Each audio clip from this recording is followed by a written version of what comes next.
कर्मसत्ता की भयानक नीति क्या है? प्रस्तुत है फ्रेंड और फो बुक का एपिसोड 15।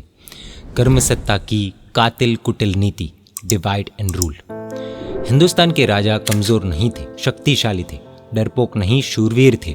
राजाओं के पास जबरदस्त सेना थी, वेपन्स भी भरपूर थे, युद्ध को लेकर भी पूरे ट्रेंड और जानकार थे। फिर भी हजारों किलोमीटर दूर से कम संख्या में आए अंग्रेज कैसे जीत पाए?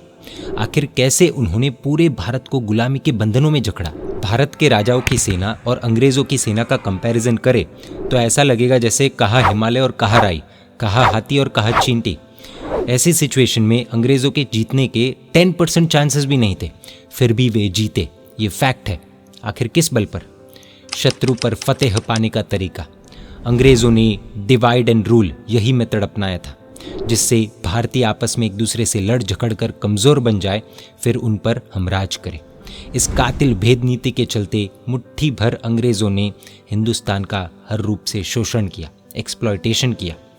ज्ञानी भगवंत कहते हैं, कर्म सत्ता शक्तिशाली नहीं है, कर्म की शक्ति से बढ़कर है जीव की शक्ति। जब जीव वह शक्ति प्रकट करता है तब सभी कर्म नष्ट हो जाते हैं और प्राप्त होता है केवल ज्ञान और मोक्ष। अर्थात कर्म सत्ता से भी जीव की शक्ति कई गुना ज्यादा पावरफुल है। इसके बावजूद कमजोर कर्म सत्ता शक्तिशाली जीव पर अपना राज चलाती है। कारण डिवाइड एंड रूल।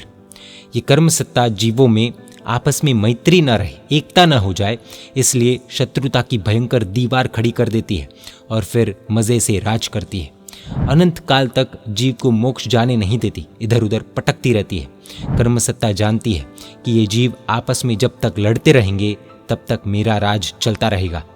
जिस प्रकार अंग्रेजों ने हिंदुस्तान के राजाओं को छोटे बड़े लालच दिए, मदद करने की तैयारी बताई, हर तरीके से ब्रेन वॉश किया और फिर अंग्रेजों के लिए रास्ता क्लियर हो गया। ईस्ट इंडिया कंपनी ने इन अकेले छोटे राजाओं को देखते ही देखते मसल दिया, निचोड़ दिया। अरे, कर्मसत्ता ने जीव को कब लालच दिया? कर्मसत्ता ने कई प्रकार से जीव को लालच में फंसाया है। किसी को धन का, किसी को सत्ता मान सम्मान का, किसी को 5 इंद्रियों के विषयिक सुखों का, तो किसी को समाज में स्थान, प्रतिष्ठा, यश, कीर्ति आदि का लालच। कर्मसत्ता द्वारा इसी लालच में जीव हमेशा फंसता आया है और आज भी फंस रहा है। जीव कर्मसत्ता द्वारा दिए गए इन मेटेरियलिस्टिक चीज़ों के लालच में फंस जाता है और इन चीज़ों के लिए किसी भी हद तक जाने के लिए तैयार हो जाता है। धन प्राप्ति में कोई रुकावट बन रहा हो तो उस अन्य जीव के प्रति कट्टर शत्रुता पैदा कर देता है। जैसे ही शत्रुता पैदा हुई नहीं कि कर्मसत्ता अपनी चालबाजी से दोनों जीवों की लड़ाई में मजा लेती है। दोनों को कर्मसत्ता के खिलाफ लड़ना था। कॉमन शत्रु कर्मसत्ता थी, लेकिन आपस में लड़ पड़े तो कॉमन बड़ा शत्रु हावी होगा ही, कर्मसत्ता हावी होगी। फिर कर्मसत्ता नाच नचाती है और दोनों जीवों को इधर उधर पटक कर भटकाती है। अब ठंडे दिमाग से सोचने जाए तो कर्मसत्ता ने लालच किसका दिया? मेटेरियलिस्टिक चीज़ों का, पुद्गलों का। ये मेटेरियलिस्टिक चीज़ें न कभी जीव की हुई है, न जीव की है और न ही कभी जीव की होने वाली है। टेम्पररी जीव उसका उपयोग करे वो अलग बात है, लेकिन कभी भी वो जीव की होती नहीं है। सबको पता ही तो है, आखिर में सब राख हो जाना है, सब कुछ यही छोड़कर जाना है। फिर भी जो वस्तु जीव की है नहीं और कभी हो नहीं सकती, उस वस्तु के लिए, उन चीज़ों के लिए जीव आपस में लड़ते हैं और हावी होती है कर्मसत्ता। कुछ इस तरह से कर्मसत्ता जीव को लालच देकर महामूर्ख बना देती है। ये तो ऐसा हुआ जैसे छुट्टियों के दिन थे, सेठ जी अपने परिवार के साथ ट्रेन से ट्रैवल कर रहे थे। भयंकर भीड़भाड़ थी तो अन्य पैसेंजर्स के कारण थोड़ी धक्का मुक्की हो गई और पागल सेठ अपने ही परिवार से हाथापाई करने लग जाते। जीव भी इस सेठ की तरह ही मूर्ख है। सेठ जी को कौन समझाए कि अरे भाई, अन्य पैसेंजर्स तो 2-4 घंटे ही ट्रेन में रहेंगे, पूरा जीवन तो अपने परिवार के साथ गुजारना है, तो परिवार के साथ क्यों लड़ रहा है भाई? इसी तरह मेटेरियलिस्टिक चीजें तो मैक्स टू मैक्स इस भव में, इस जन्म में, अगले जन्म में कुछ भी साथ आने वाला नहीं है, ये शरीर भी नहीं, लेकिन अनंत काल तो जीवों के साथ गुजारना है। तो टेम्पररी मेटेरियलिस्टिक चीज़ों के लिए जीवों के साथ शत्रुता कहाँ की समझदारी है? ये चीज़ें तो साथ में आएगी नहीं, लेकिन शत्रुता अनंत काल तक भटका सकती है।